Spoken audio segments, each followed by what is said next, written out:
نحمده ونصلي على رسوله الكريم اما بعد فاعوذ بالله من الشيطان الرجيم بسم الله الرحمن الرحيم رب اشرح لي صدري ويسر لي امري واحلل عقدة من لساني يفقهوا قولي يسألونك عن الأهلة، وہ آپ سے سوال کرتے ہیں یا آپ سے پوچھتے ہیں ہلال کے بارے میں، چاند کے بارے میں۔ پوچھنے والے صحابہ کرام ہیں، اور اس سے پتہ چلتا ہے کہ صحابہ کرام علم کے کتنے حریص تھے، کیونکہ علم کے لیے سوال ضروری ہے۔ جب تک آپ کا اپنا ذہن کام نہیں کرتا، نہیں سوچتا، تو اس وقت تک آپ آگے نہیں بڑھ سکتے۔ قرآن پاک میں اہل ایمان کی ایک صفت بتائی گئی ہے، یہ عقل مند لوگوں کی صفت بتائی گئی ہے۔ الذین یذکرون اللہ قیاما وقعودا وعلی جنوبہم ویتفکرون فی خلق السماوات والارض ربنا ما خلقت ھذا باطلا سبحانک فقنا عذاب النار۔ کہ عقل مند کون ہے؟ وہ لوگ جو اللہ کو یاد کرتے رہتے ہیں، کھڑے بیٹھے لیٹے، اور اس کے علاوہ کیا کرتے ہیں؟ صرف ذکر نہیں بلکہ غور و فکر بھی۔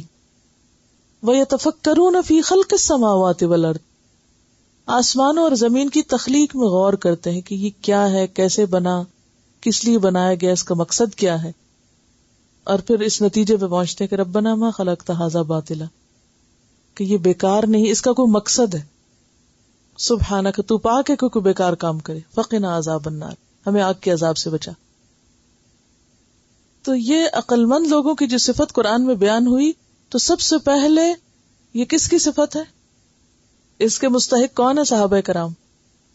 لہذا ان کے سوال کو بیکار سوال نہیں ہوتے تھے، ریلیونٹ ہوتے تھے، اور وہ آسمان و زمین کی تخلیق میں غور کرتے تھے اور پوچھتے تھے کہ اس چیز کا مقصد کیا ہے۔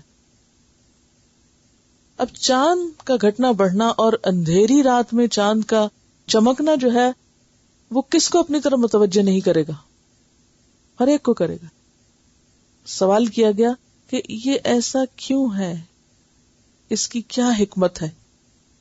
سورج ایک جیسا ہی رہتا ہے، ستارے ایک ہی طرح کے نظر آتے ہیں، مگر چاند ایک واحد چیز ایسی ہے کہ جس کی شیپ میں تبدیلی آ جاتی ہے، شیپ میں تبدیلی، اور اتنے بڑے آبجیکٹ کی شیپ میں تبدیلی، اور پھر پورے مہینے میں شیپ میں تبدیلی، مسلسل آتے چلے جانا اور اس کا روٹیٹ ہونا، بڑی حیرت انگیز بات ہے اگر آپ غور فرمائیں تو، کوئی معمولی چیز نہیں ہے۔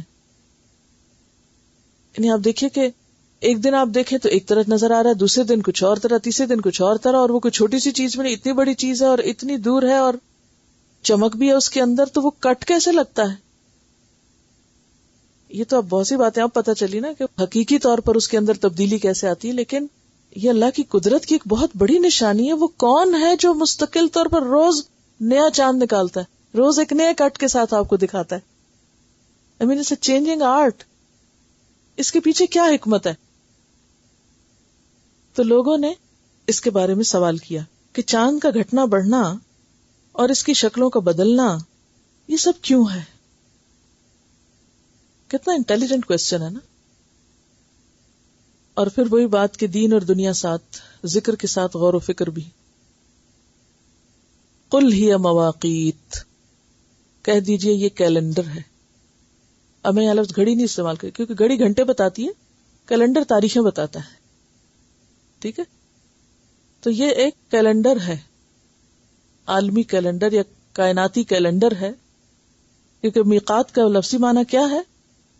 وقت بتانے کا یا وقت مقرر کرنے کا ذریعہ یا طریقہ۔ تو یہ مواقیت ہیں، للناس، سارے لوگوں کے لیے۔ عام طور پر کیلنڈر ہم کہاں لگاتے ہیں؟ نمایاں جگہ پر لگاتے ہیں نا، اونچا، جہاں سب دیکھ سکے۔ اور گھر میں ہر بندے کے لیے الگ کیلنڈر تھوڑی ہوتا ہے، سارے گھر والوں کے لیے عام طور پہ ایک ہی کیلنڈر ہوتا ہے، سبھی اس سے فائدہ اٹھاتے۔ تو یہ ساری انسانیت کے لیے اونچی جگہ پر ایک کیلنڈر ہے، جس میں روز کی ڈیٹ چینج ہوتی ہے۔ ایک تو آپ کے ڈیجیٹل کیلنڈر ہیں یا آپ کے کاغذوں کے کیلنڈر ہیں، ان میں آپ اگر ڈیٹ چینج کرنا چاہیں تو کیا کرتے ہیں؟ ہاتھوں سے کرتے ہیں یا کوئی سسٹم اس میں رکھتے ہیں، لیکن آٹومیٹک چینج ہے ایوری ڈے، اور وہ اونچا لگا ہوا ہے جہاں سب کو نظر آتا ہے. مواقیت للناس، پورے گلوب پر کہیں بھی آپ رہتے ہو. والحج، اور مسلمانوں کے لیے خاص طور پر اس میں، یعنی ویسے تو کوئی مسلم و نان مسلم سب کے لیے فائدے کی چیز ہے، لیکن مسلمانوں کا خاص طور پر فائدہ اس میں یہ ہے کہ اس کے ساتھ ان کی عبادات اور اللہ تعالیٰ کے احکامات کی تعمیل متصل ہے یا جڑی ہوئی ہے، اس کا تعلق ہے.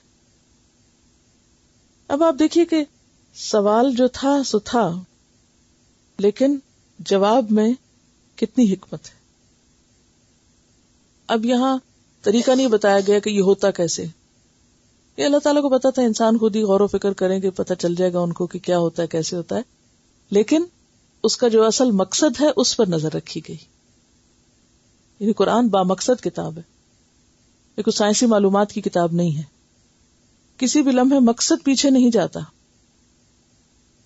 اچھا، سوال کا جواب دینے کے ساتھ ہی موقع کی مناسبت سے فائدہ اٹھاتے ہوئے ایک اور غلطی کی بھی اصلاح کر دی گئی ایک ہی آیت کے اندر، اور وہ کیا ہے کہ مومن ایک بامقصد انسان ہوتا ہے اور وہ الٹے سیدھے کام نہیں کرتا یا دین کو اپنی مرضی کے مطابق نہیں ڈھالتا اور ایسی رسموں کی پابندی نہیں کرتا جن کے پیچھے کوئی سینس نہ بنتی ہو. وَلَيْسَ الْبِرُّ بِأَن تَأْتُوا الْبُيُوتَ مِن ظُهُورِهَا وَلَكِنَّ الْبِرَّ مَنِ اتَّقَىٰ وَأْتُوا الْبُيُوتَ مِنْ أَبْوَابِهَا، کہ یہ کوئی نیکی کا کام نہیں کہ تم گھروں میں پیچھے کی طرف سے آؤ.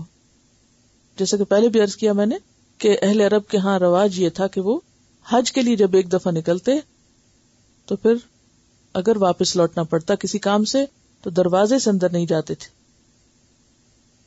تو حضرت براء فرماتے ہیں کہ یہ آیت ہم انصاری لوگوں کے حق میں نازل ہوئی.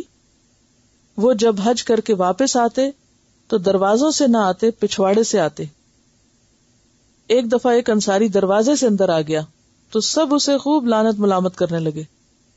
تو اس وقت یہ آیت اتری کہ اس میں تو کوئی نیکی کی بات نہیں کہ جو لوگ اپنے آپ کو پیچھے کی طرف سے آنے پر زیادہ نیک سمجھتے ہیں اور اگر کوئی دروازے سے آ جائے تو اس کو غلط سمجھتے ہیں.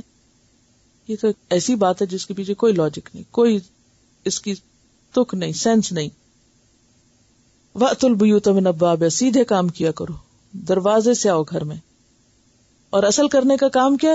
وَاتَّقُوا اللَّهَ، اللہ سے ڈرو. لَعَلَّكُمْ تُفْلِحُونَ، تاکہ تم فلاح پاؤ، کامیاب ہو جاؤ، کیونکہ کامیابی ہے ہی تقویٰ میں.